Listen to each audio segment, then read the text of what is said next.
The night air felt too quiet for a Thursday. The sky above the compound was dark, moon hiding behind thick clouds, and the streetlights outside flickered like they were arguing with themselves. In the backyard of the old house where generations had lived, a dunny bent beside the bucket, scooping water with a small plastic bowl, shivering as a cold breeze brushed her skin. She shouldn't have been bathing outside at that time. Everyone in the neighborhood always said it. Old women whispered warnings. Men told stories in low voices. Children teased one another using it as a scare. But tonight, she didn't care. She was tired, sweaty from the long day at the market, and the power outage was already in its 5th hour. She just wanted to wash her body and sleep. But the moment the first splash hit her skin, she heard it. A rustling, slow and heavy, like footsteps dragging through dry leaves. She froze.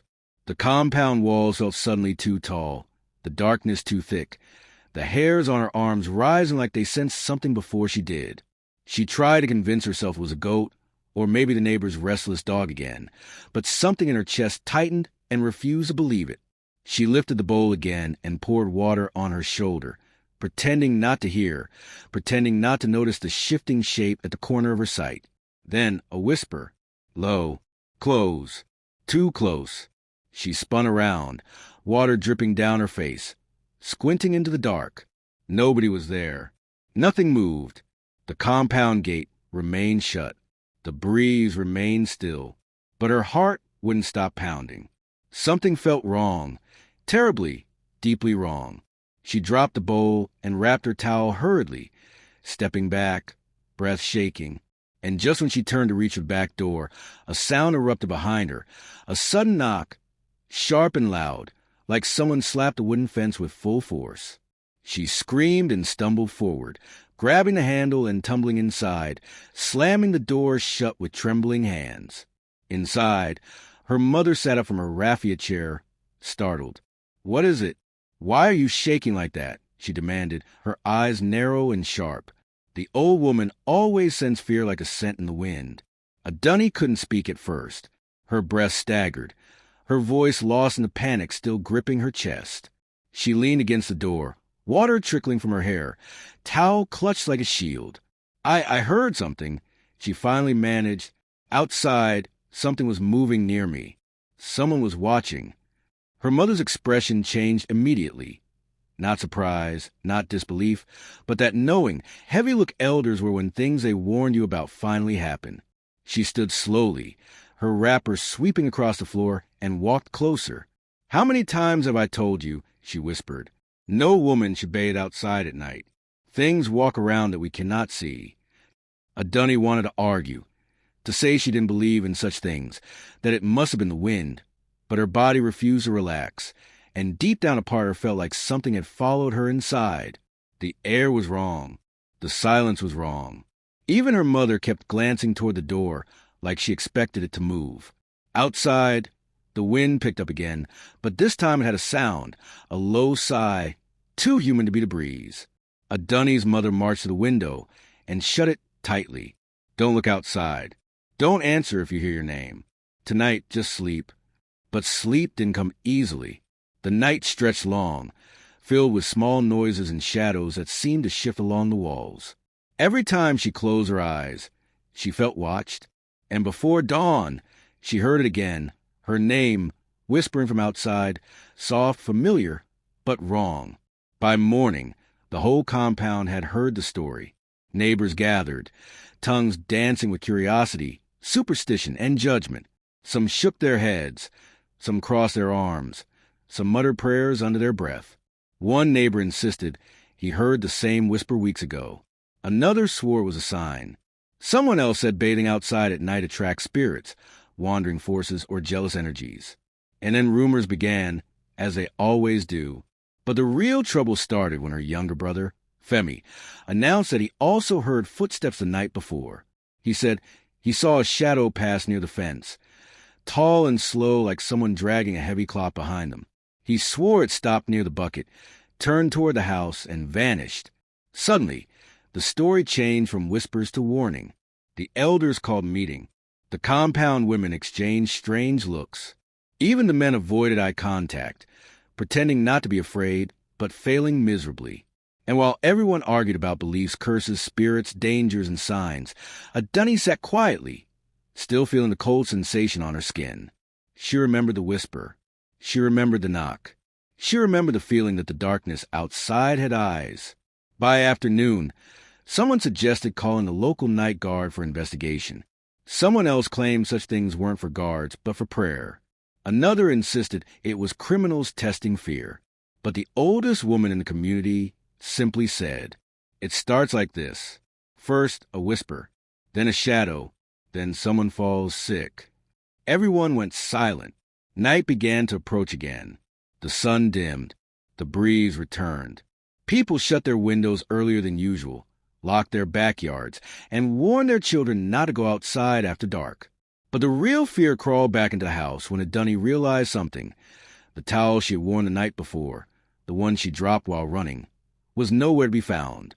Someone or something had taken it, and that was when her mother stopped speaking, her eyes widening with fear that came from age-old knowledge. Because in their culture, only one kind of entity takes something that carries your scent, and it never takes it for anything good. The warning was no longer a story, no longer superstition, no longer gossip.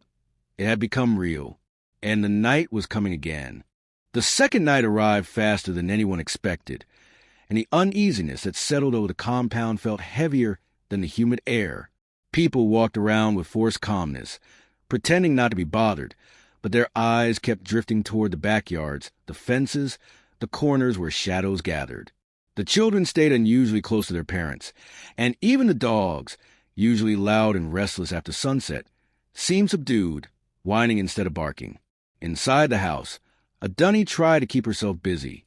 She swept the living room twice, arranged and rearranged the same items on the shelf, and kept glancing at the back door like it was breathing. Her mother watched her silently, stirring a pot of soup with slow, thoughtful movements. Femi sat by the window, pretending to read, but actually listening for sounds outside. The bucket she used the night before had been brought in by a neighbor early that morning, placed by the doorstep without explanation, as though the person hadn't wanted to be seen. But the towel was still missing. Nobody wanted to talk about it, but everybody was thinking it as the sky darkened. The neighborhood power flickered again, plunging them into familiar darkness that felt more threatening than usual. Kerosene lamps were lit. The compound gate creaked. Someone whispered a prayer. Someone else told their children to sleep early, but nobody really slept. Around 9 p.m., a knock came from the front door.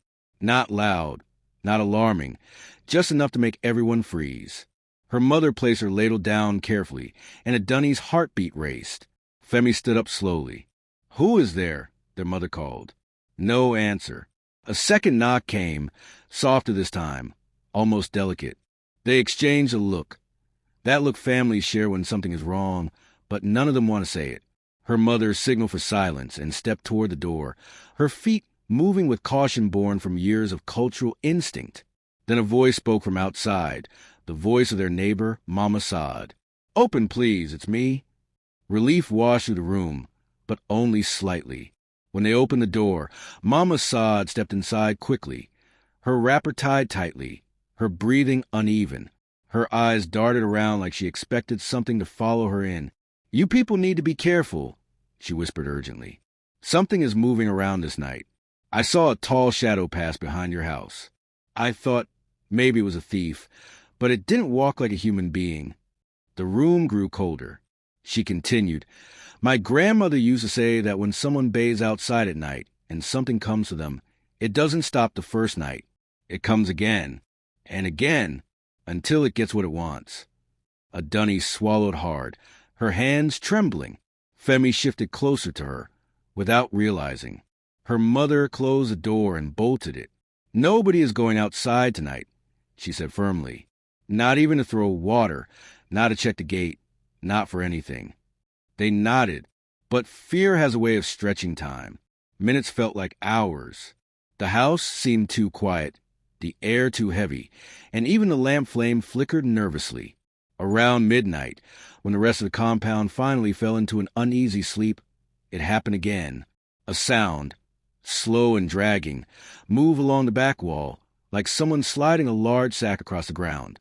Then came the whisper, the same whisper that had called her name the night before.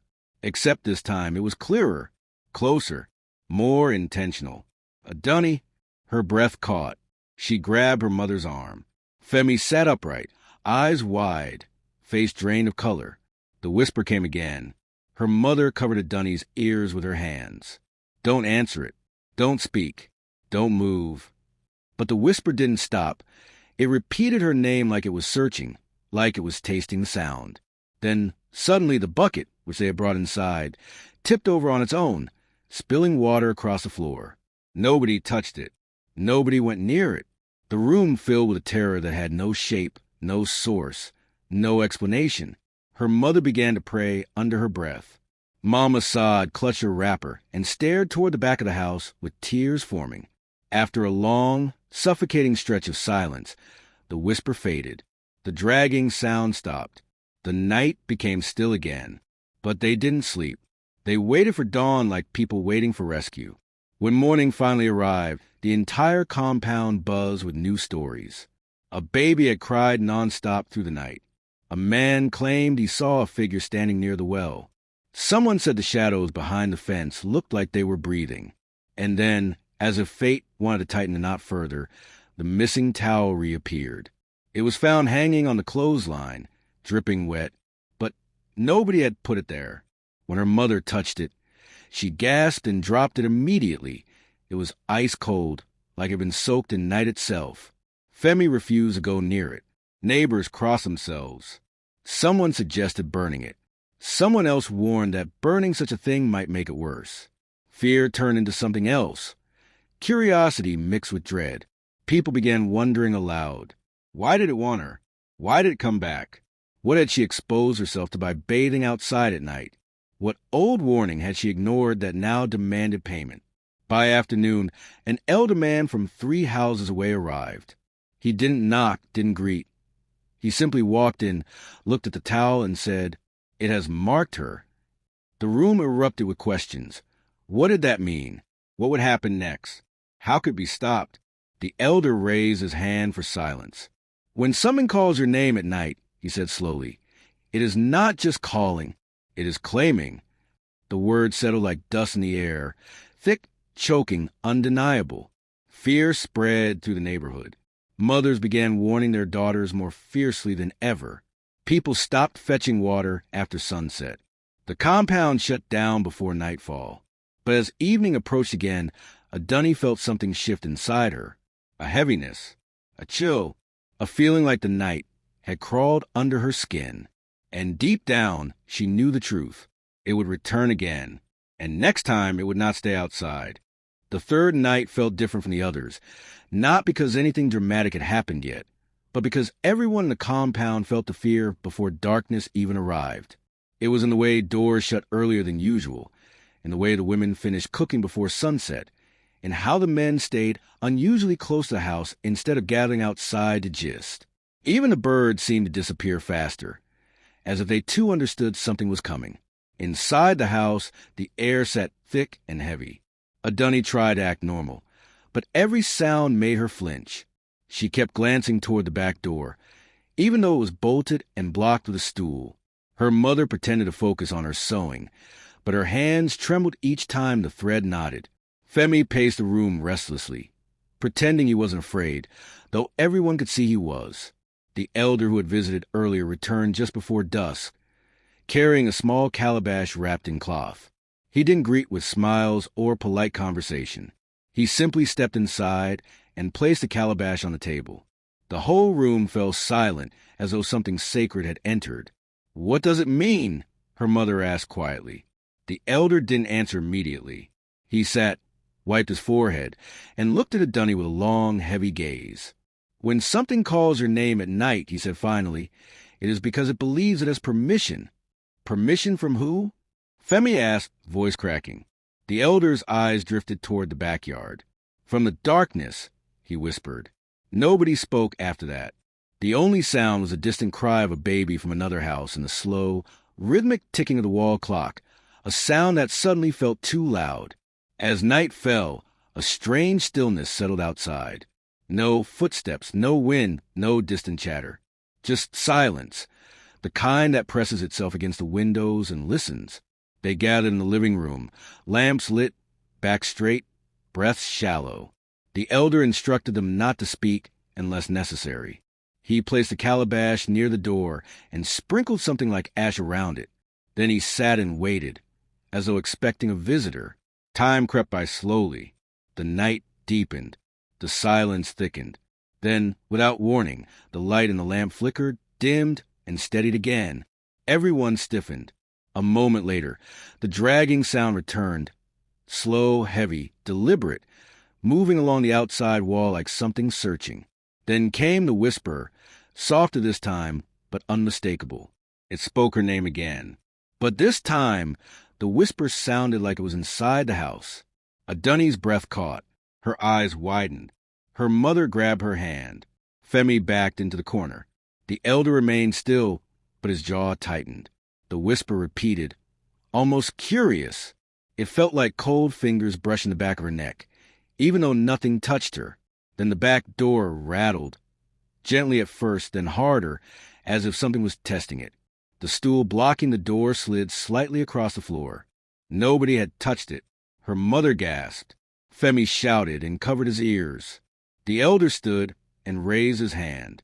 Do not answer it, he commanded. Do not think of it. Do not fear it.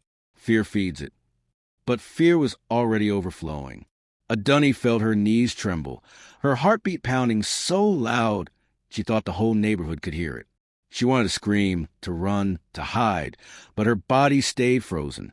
The whisper came again, sweeter this time, like it was trying to convince her. Then, suddenly, the calabash on the table cracked, a sharp, splitting sound like dry wood breaking. White smoke poured out, filling the room with a strange, earthy scent. The elder stepped in front of them, chanting under his breath, his voice low but firm. The whisper faded. The dragging stopped. The stool stopped moving. Silence returned, but not a peaceful one, a silence that waited. After several tense minutes, the elder lowered his hand and exhaled. It is not finished, he said. It will return again. It has become interested. The words sent chills through all of them. By morning, the compound was restless again. Some neighbors claimed they heard footsteps outside their windows. Others said they felt someone watching them through the night.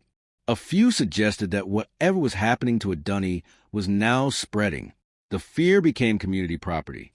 People began questioning her openly. What did you see that night? Did you offend someone? Did you dream of anything? Did you talk to anyone strange? She answered nothing. She barely spoke at all. She just felt tired, not sleepy, but drained like something was slowly pulling energy from her bones. Her mother tried to feed her, but her appetite was gone. Femi stayed by her side, watching her like she might disappear. The elder stayed longer than before, pacing, thinking, muttering to himself like someone searching his memory for forgotten knowledge. Midday heat settled over the compound, thick and unmoving. Even the flies seemed slower. And then something happened that shook the entire neighborhood. A small girl from the next house began crying uncontrollably, screaming that someone was calling her name from the bathroom drain. Her mother dragged her outside, shaking, praying aloud, shouting that it was because of what happened to Adunni. People gathered again, some panicking, some blaming, some whispering that the night spirit was now roaming freely. Fear turned into accusation. Accusation turned into tension. The compound divided. Those who wanted to help, those who wanted to avoid her, and those who wanted her gone. Her mother refused to be intimidated.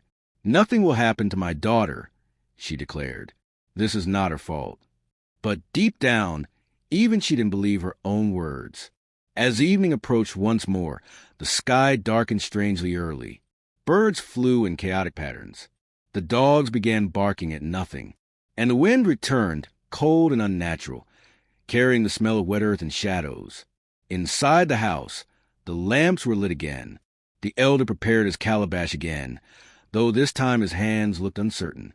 Femi shut every window twice. Her mother locked the doors and whispered prayers, voice shaking. Night settled heavily, like a blanket soaked in fear. And then The moment everyone dreaded came. 3 knocks, loud, slow, and deep, echoed through the house.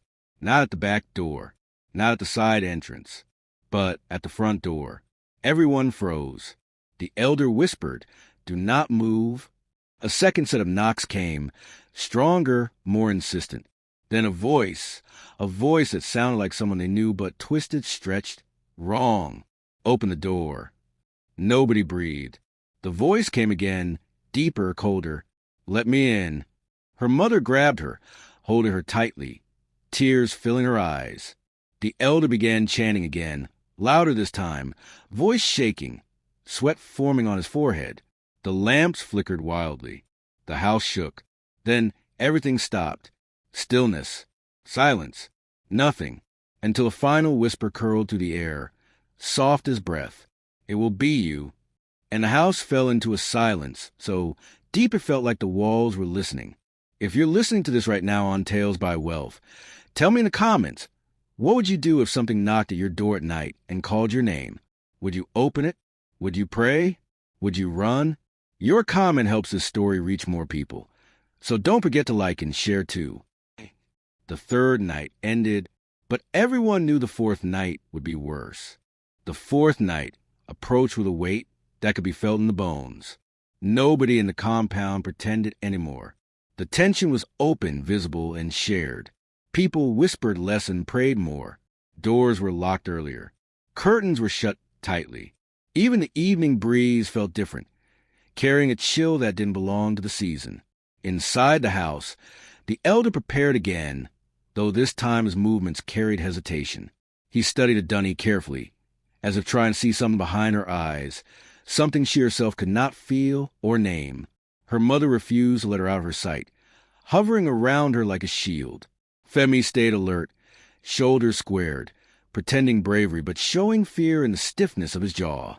As dusk melted into night, the compound dogs began barking again, not wildly but in short, uneasy bursts, like they sensed something nearby but couldn't locate it.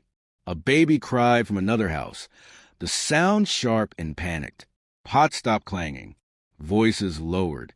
The entire community felt like it was holding its breath. Inside, the lamps flickered. The elder placed a calabash closer to the door. He sprinkled more ash than before. He muttered longer prayers. But even he seemed unsure, like knowledge passed down through generations was suddenly meeting something it had not prepared for. Then, as the darkness deepened and the night fully settled, something new happened. Something nobody expected. A soft, rhythmic tapping began, not at the doors, not at the windows, but on the roof. Tap, tap, tap. Everyone froze. The tapping continued, slow and deliberate, moving across the roof like footsteps. Then it stopped directly above where Adunni sat. She felt something. Not touch, not breath, but attention, like a cold gaze settling on her from above. Her mother pulled her close.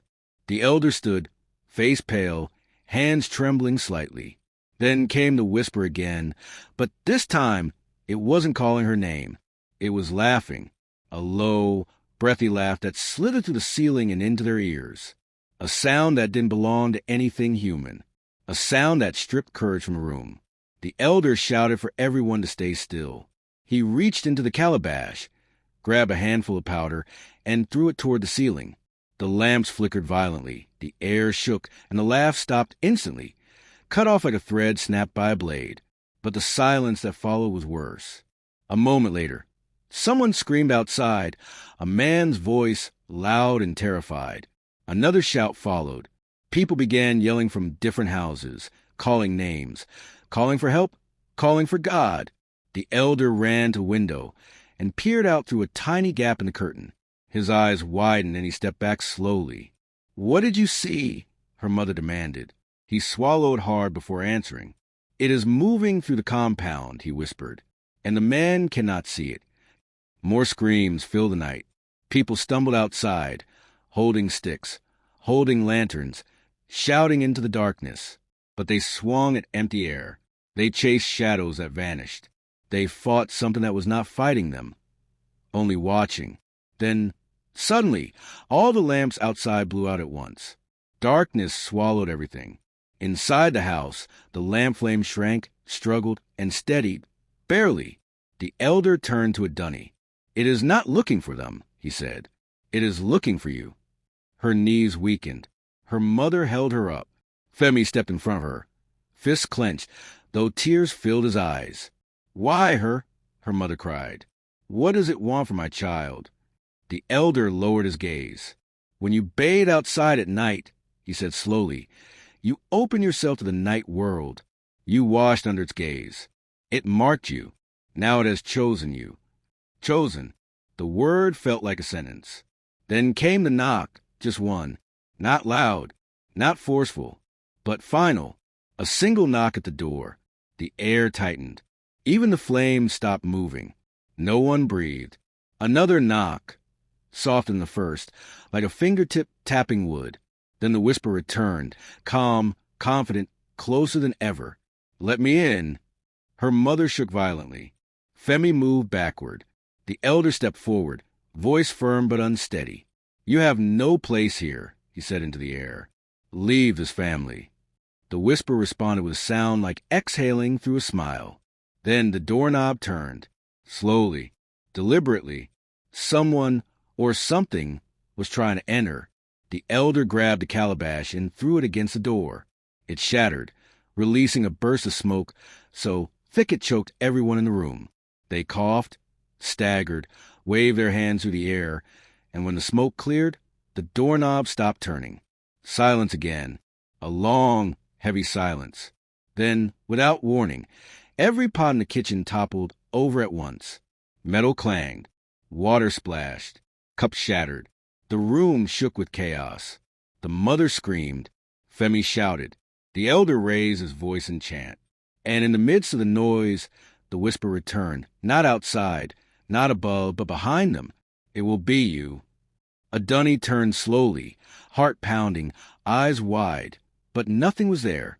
Just shadows, just air, just fear. Then, just as suddenly as it started, everything stopped. The house stilled. The night quieted. The pots lay scattered. The water spread across the floor, and the whisper faded into a silence so deep it felt like the world had paused.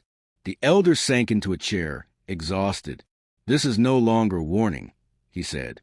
"It is a claiming." Her mother wept silently. Femi stared blankly into space. And Dunny felt something change inside her. A heaviness, a coldness, a presence settling into her chest like an unwelcome guest. Morning took longer to arrive than any other day. When it finally came, the compound looked broken. People sat outside silently, eyes hollow, voices gone. Nobody laughed. Nobody cooked. Nobody swept. Everyone seemed smaller, like the night had taken something from them too. Rumors spread quickly. People said the spirit was choosing. People said the night had opened. People said the darkness had become hungry. And whispers followed her wherever she walked. That evening, as the sun dipped behind the rooftops and the sky darkened again, her mother held her hand tightly. "We cannot survive another night like this," she said. "We must do something before it takes you completely." But before they could decide what to do, before the elder could speak, before Femi could object, the dogs began howling again, and the wind returned, and the night came faster than ever before. If you're watching this right now, tell me in the comments, do you think bathing outside at night opens a door to dangers, spirits, or energy we don't understand? Your comment helps push this story to more people. So don't forget to like and share. The fifth night began before the sky even turned dark. The atmosphere in the compound had changed completely. Nobody tried to be strong anymore. The fear had settled into everyone's skin like a stain that couldn't be washed away. Women clutched their children close. Men avoided eye contact. Their bravado melted into silence. Even the birds didn't sing that evening. They flew low and disappeared into the trees long before sunset. Inside the house, the tension felt like a second presence.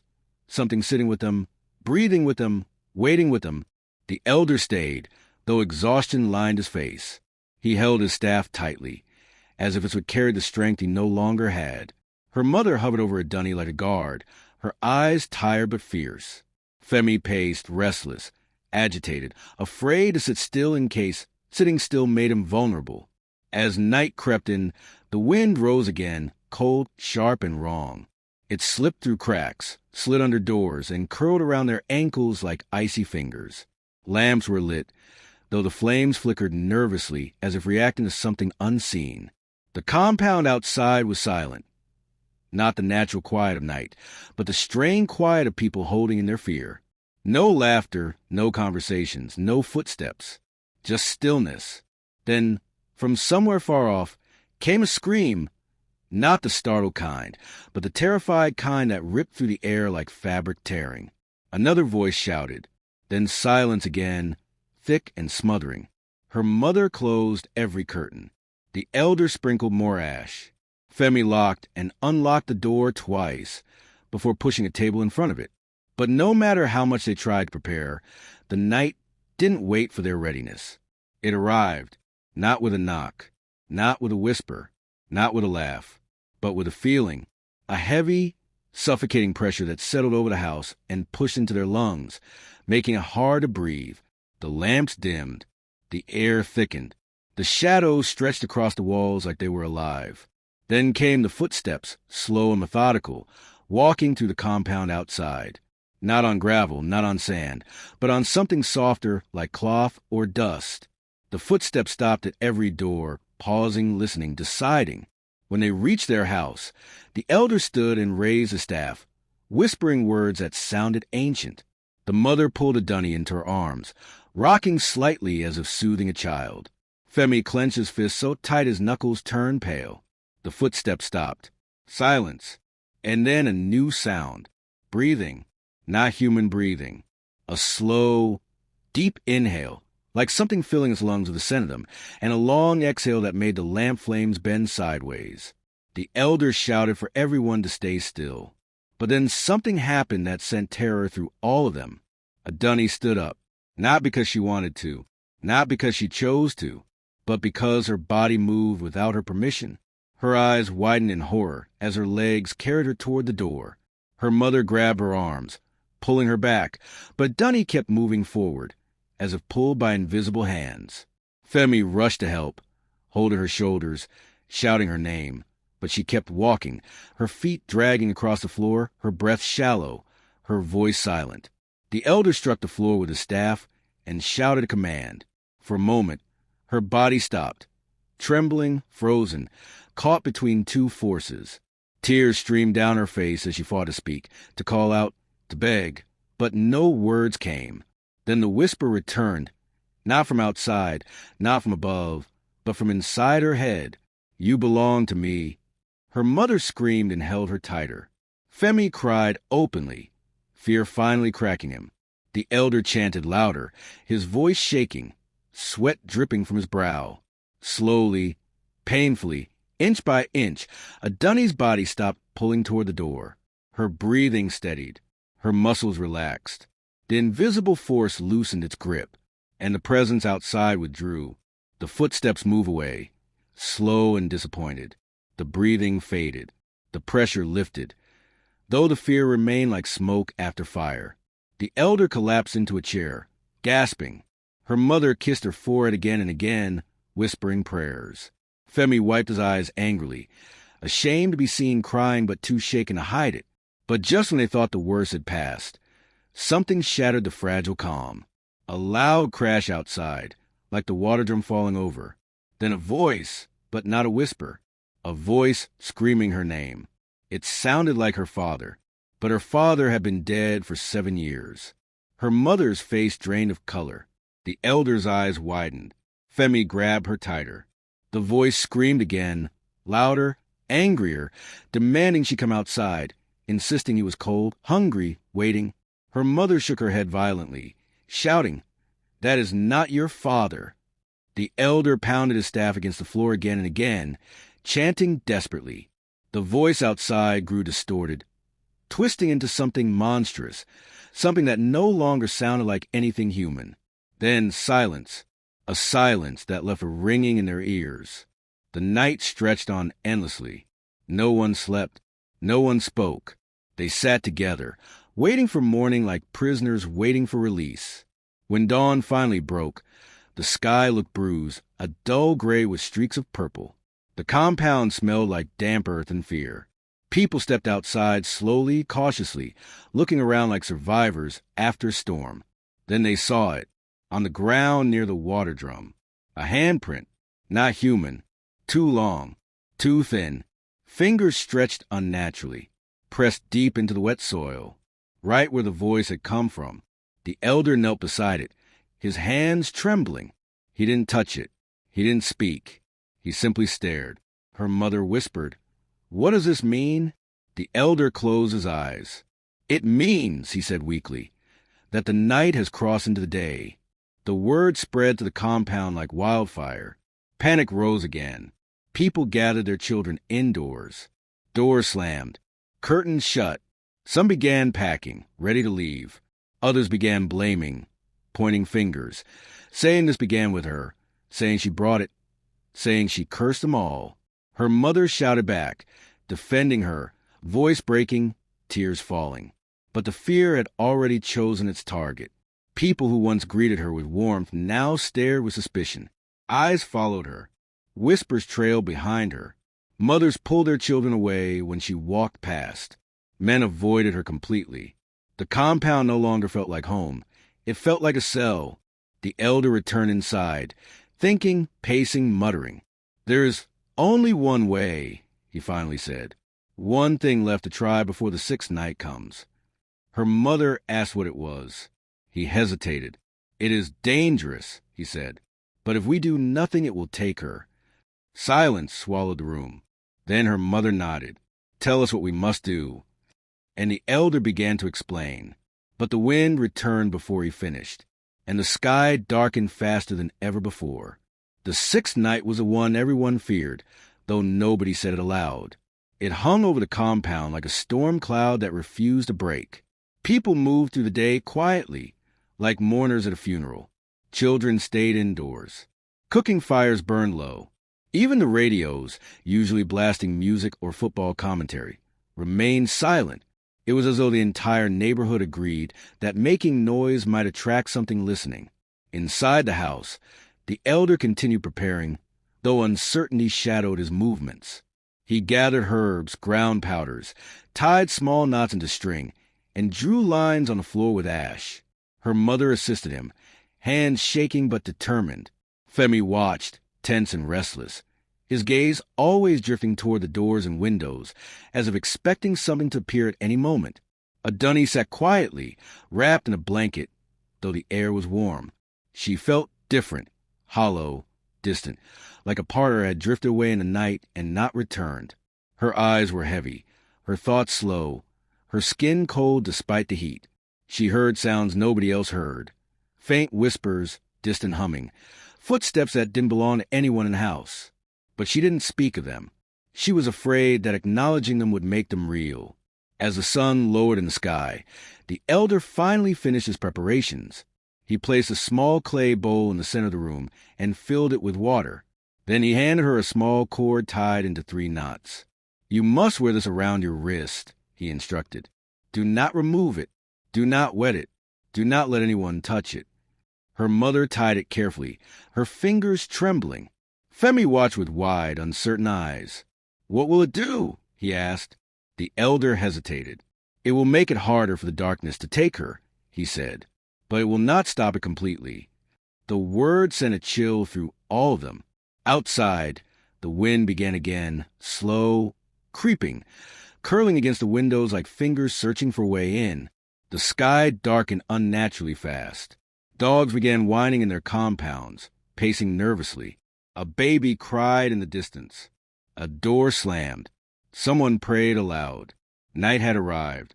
The lamps were lit, though their flames flickered unsteadily, as if reacting to something unseen. The family gathered close together. The elder sat upright, eyes fixed on the door, staff in hand. Her mother gripped her hand tightly. Femi stood near the window, shoulders tense, jaw clenched. For a long while, nothing happened. The silence grew heavier, thicker, pressing into their ears, tightening their chests, making the air feel thin. The house felt smaller, like the walls were inching closer. The shadows lengthened along the floor, twisting into unfamiliar shapes. Then a faint sound, not at the door, not outside, but beneath the floor. A slow, dragging movement, like something crawling to the earth just inches below them. Her mother gasped. Femi stepped back. The elder closed his eyes and began to chant under his breath. The sound grew louder, moving beneath them, traveling from one side of the house to the other, circling them, hunting. The dragging stopped, and then came the whisper, this time so close it felt like it came from inside their own heads. You could not hide. Her breath trembled. Her mother clutched her. Femi presses back to the wall. The elder raised a staff and shouted a command, but the whisper only grew stronger, more confident, more amused. Then the floorboard beneath her feet shifted, rising slightly, as though something pressed against her from below. She screamed. Her mother pulled her away. The elder threw powder onto the floor, and the board settled, though the air remained thick with unseen movement. Then a knock, but not on the door, on the window. Soft, slow, deliberate. Femi stepped away from it, eyes wide, breath shaking. The elder commanded everyone not to look, not even to turn their heads. The knock came again, louder. Then something slid across the glass, a shadow long and wrong, smearing darkness like ink. Her mother covered her eyes. The elder chanted louder. The lamps flickered violently. The air temperature dropped so fast that their breath became visible. Then silence, a silence, so deep it felt like falling. The elder lowered his staff slowly. But before relief could settle, something else happened. The door handle turned, not slowly this time, violently, rattling, shaking, pulling, forcing. Femi grabbed the table and shoved it harder against the door. Her mother pressed against it too, tears running down her face. The elder struck the floor with his staff, chanting words that sounded like fire and thunder. The handle stopped. Then footsteps moved away, but not outside. Above, on the roof, fast, heavy, running back and forth like something furious, searching, enraged. The ceiling creaked. Dust fell. The elder shouted for them to stay together. Her mother pulled her close. Femi crouched, covering his head. Then the roof dented inward, a visible imprint, a shape pressing down. Something was trying to enter from above. Her mother screamed. The elder hurled powder upward. The lamps blew out. Darkness swallowed them. The only sound was their breathing and the violent pounding above. Then suddenly it stopped. The pounding ceased. The roof stilled. The air settled. The darkness softened. Then a sound came, small, fragile, heartbreaking. A child crying, right outside their door. A tiny voice sobbing, calling for help, calling for someone to open. Her mother shook her head violently. The elder whispered, "That is not a child." The crying grew louder, more desperate, more convincing. Then it changed. The sobs twisted. The voice stretched. The cry turned into a laugh that slid through the cracks in the door and curled around their ears like smoke. Then silence again. The night dragged on endlessly, heavy and suffocating, until the sky finally began to pale with dawn. When morning came, the compound was in chaos. Someone's goats had died. Someone else said their mirror shattered overnight. A woman fainted after hearing her deceased mother calling her name. A man claimed he saw eyes staring at him from inside his own wardrobe. Children refused to speak at all. And outside their house, at the doorstep, the cord that had been tied around her wrist, cut and placed neatly on the ground. The elder stared at it, face stricken.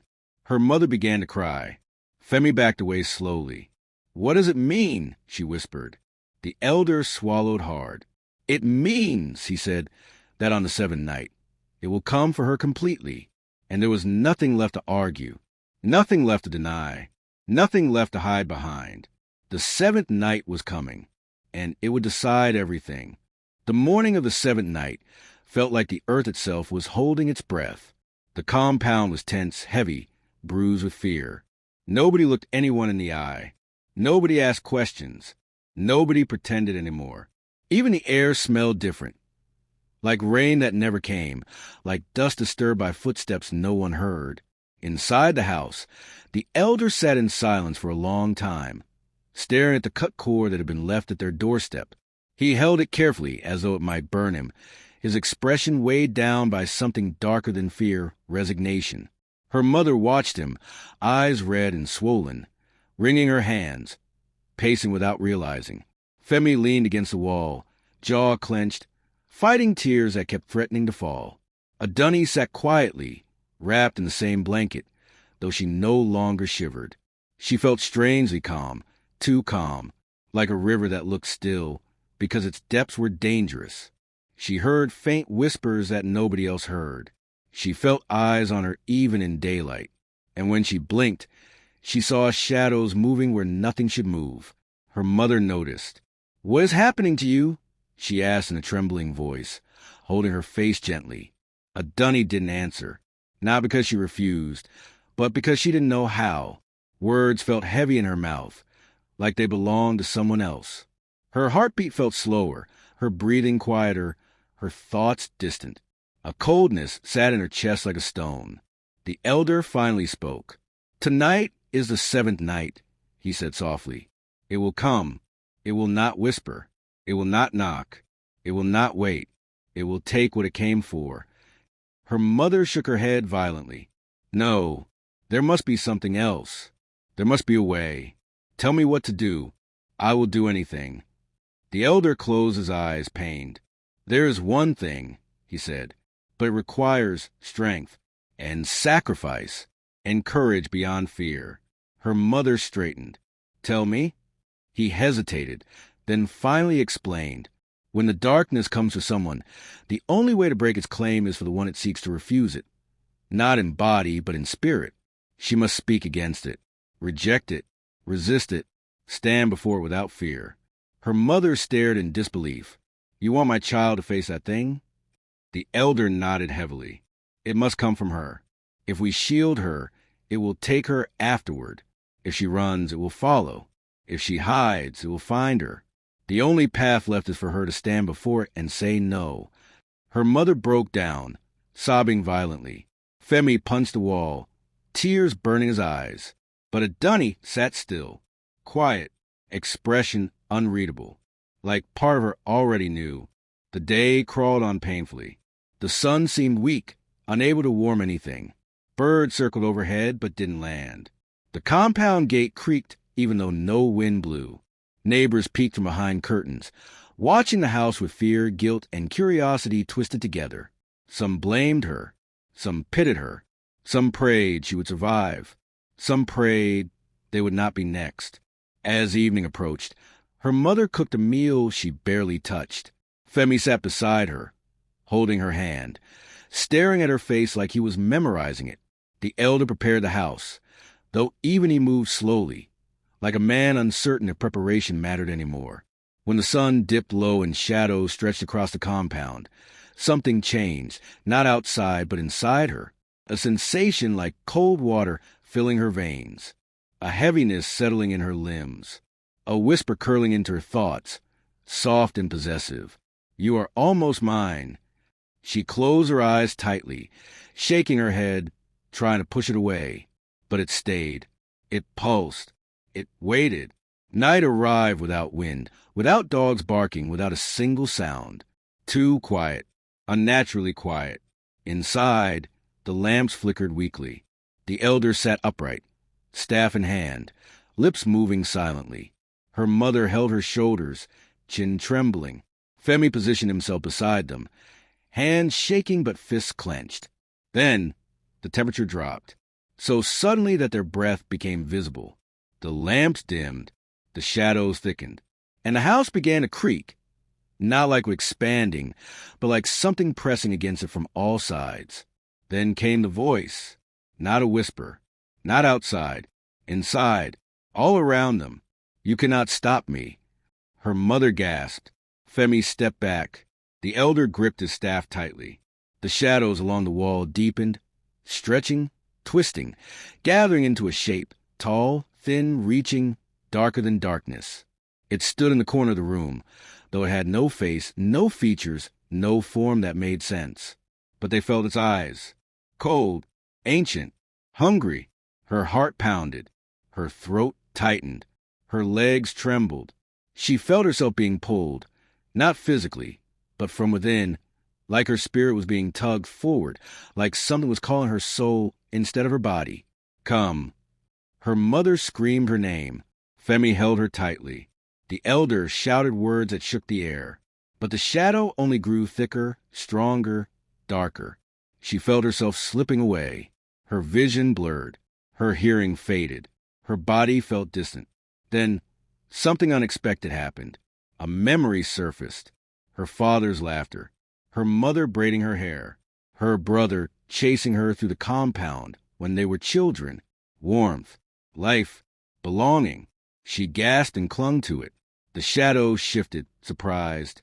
Her mother shouted her name again, voice filled with love, fear, and desperation.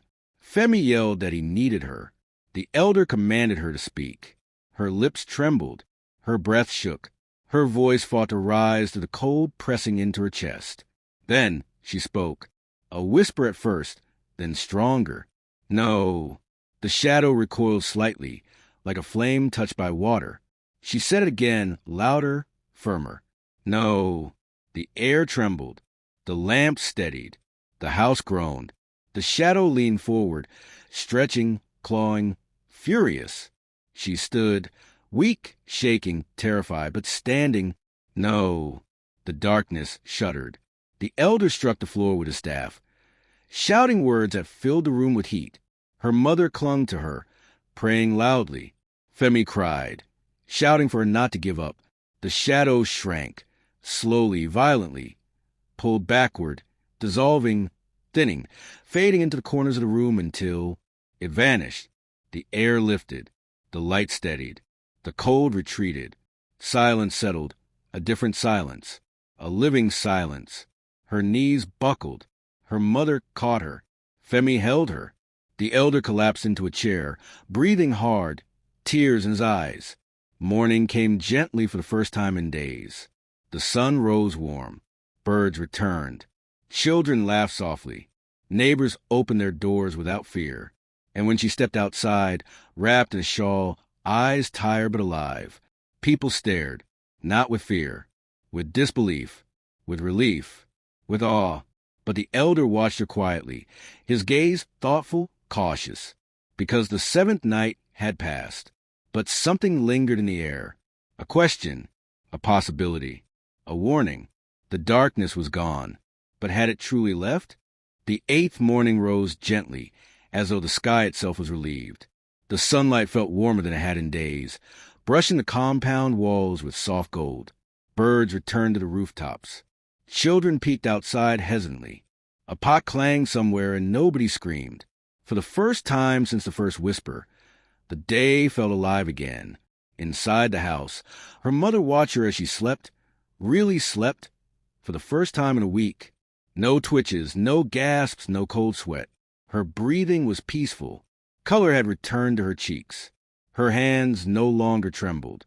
Her body rested like someone who had come back from a long journey. Femi sat nearby, arms folded, eyes red from lack of sleep, but filled with relief. Every now and then, he looked toward the door, just to confirm that it stayed still. The elder remained seated in the corner, his staff beside him, his expression thoughtful. He hadn't spoken yet, and that silence made her mother uneasy.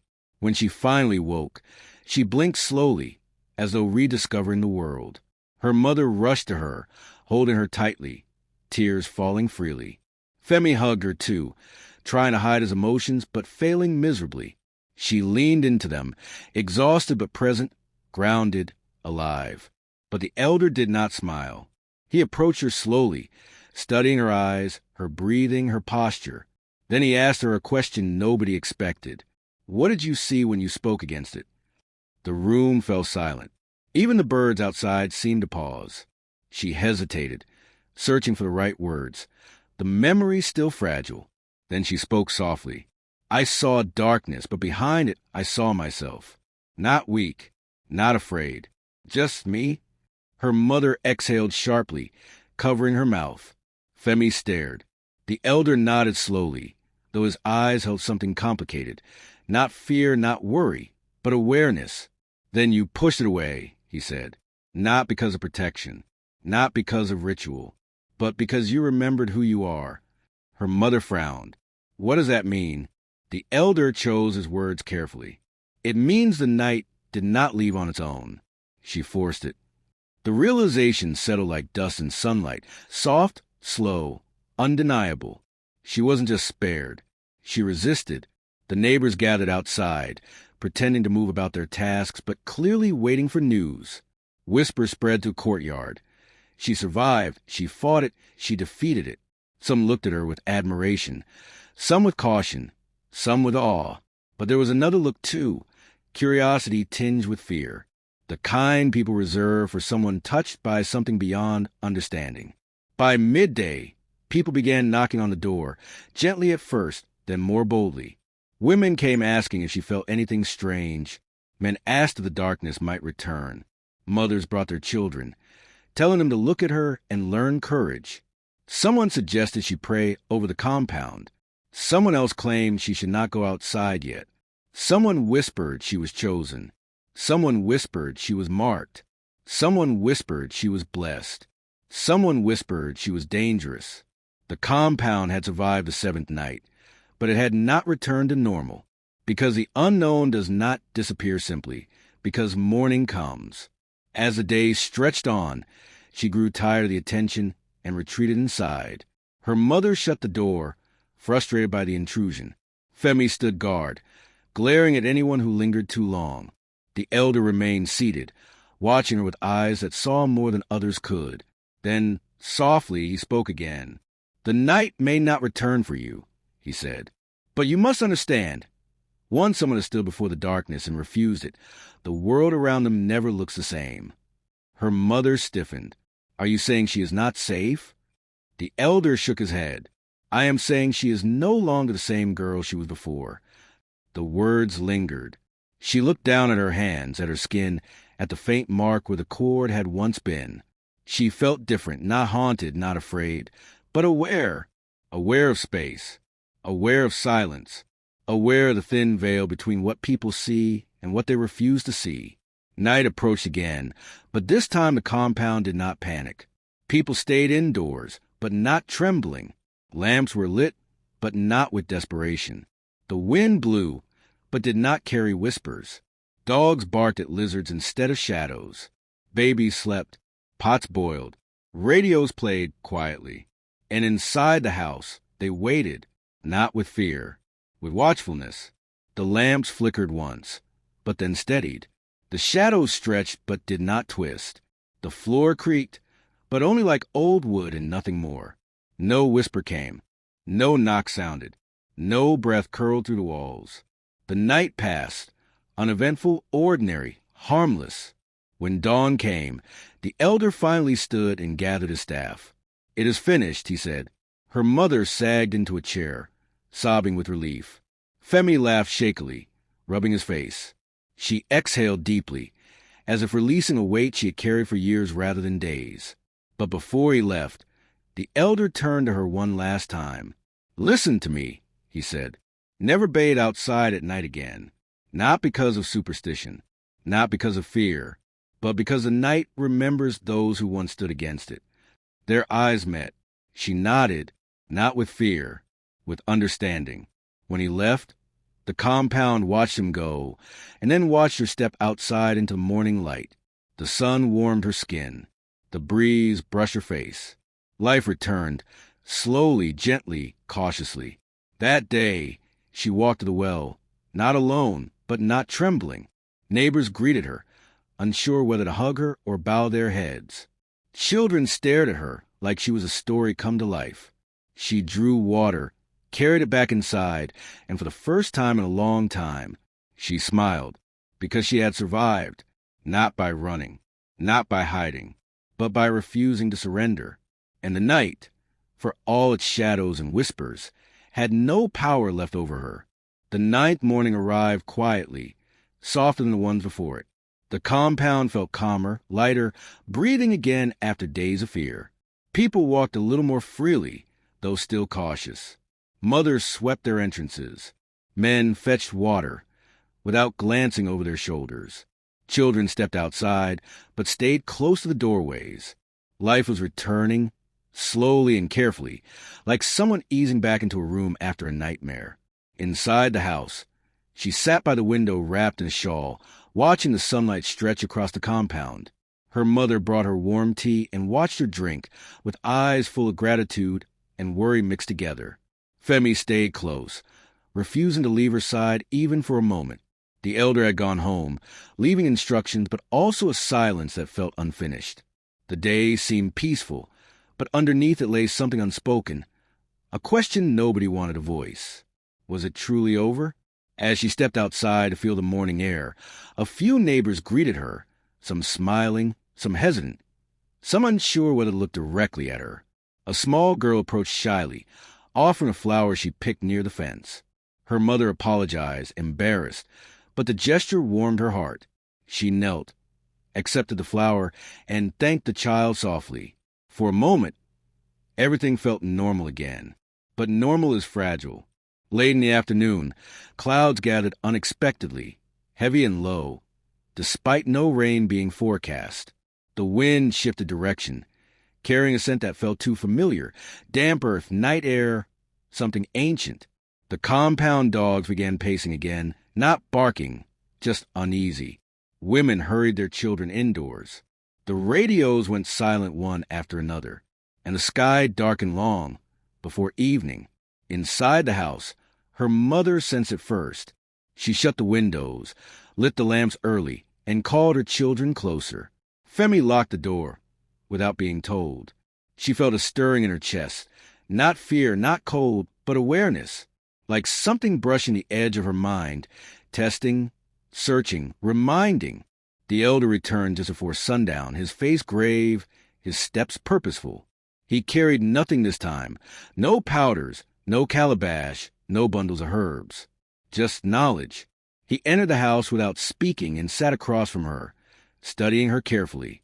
Her mother demanded answers, fear rising in her voice, but he lifted his hand gently, signaling for patience. Finally, he spoke. "The darkness has loosened its grip," he said, "but it has not forgotten." Her mother shook her head, refusing to accept it. She stood against it. She drove it away. "You said it was finished."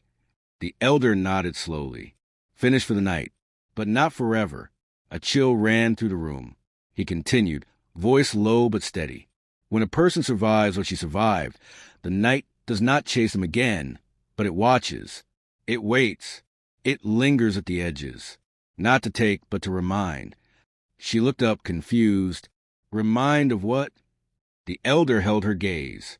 "That you crossed a boundary most people never see." Silence filled the room like smoke. She felt it then, a memory, a sensation, a shadow of what once held her, not threatening, not pulling, but observing, like eyes in a place she could not turn toward. The elder leaned closer. "Do not fear it. Do not invite it. Do not speak of it too loudly, live, but live knowing that some doors, once opened, are never fully closed." Night fell quietly, without knocks, without whispers, without footsteps. But the stillness carried weight, not danger, but awareness. She lay awake for hours, not trembling, not struggling, simply listening to the quiet of a world she now understood differently. Around midnight, she rose and walked the window. The moon had returned, pale and full, hanging heavy over the compound. Shadows stretched across the yard, long and gentle. She stared at them, and for a moment one moved, not with malice, not with hunger, but with recognition, like something acknowledging her, like something bowing. She did not step back. She did not flinch.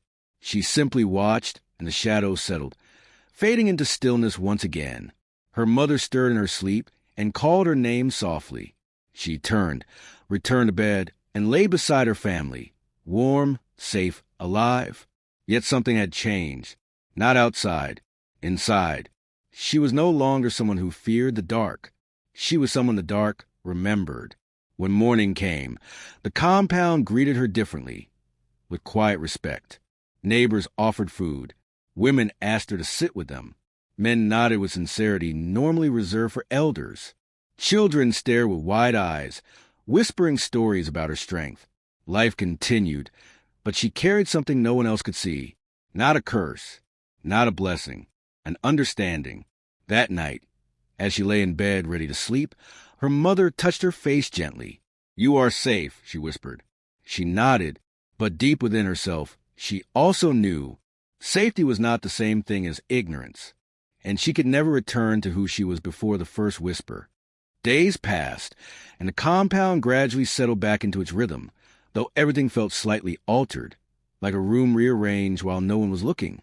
People spoke a little softer, closed their doors a little earlier, and glanced towards shadows a little longer than before. The fear was gone, but the memory remained, a quiet echo in the minds of everyone who lived through the nights of whispers. She moved through the days with new steadiness, breathing more deeply, seeing more clearly. Her mother watched her closely, sometimes with pride, sometimes with worry, unsure whether to treat her like a survivor or someone fragile. Femi stayed near her, strangely protective, though he masked it by pretending he was simply bored and had nothing else to do. One evening, she stepped outside just before sunset, sitting near the doorway where cool air touched her skin.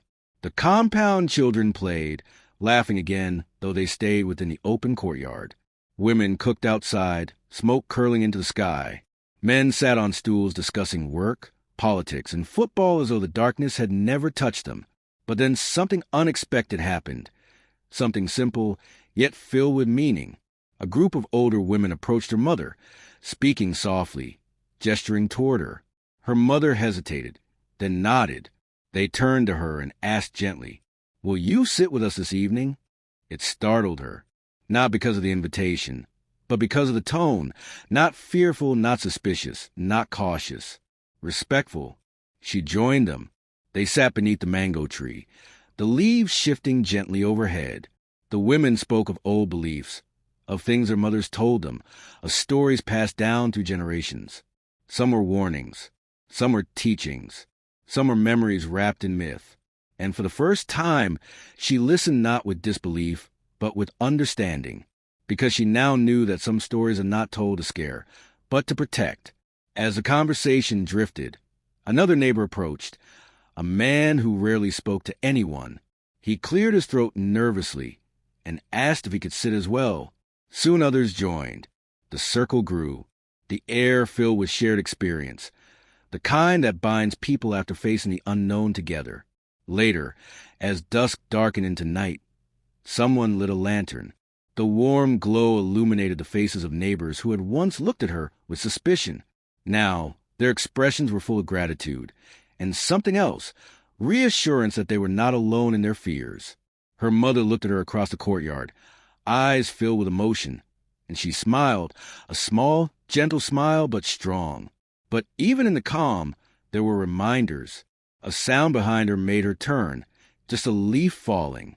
A breeze brushed her ear, just the wind. A shadow shifted near the well, just a child running past. Nothing sinister, nothing alive, nothing calling her. But the awareness stayed, like a second heartbeat. Later that night, when she returned to the house, the elder waited for her. He sat quietly, hands folded, eyes thoughtful. She joined him, sensing that he had something left to say.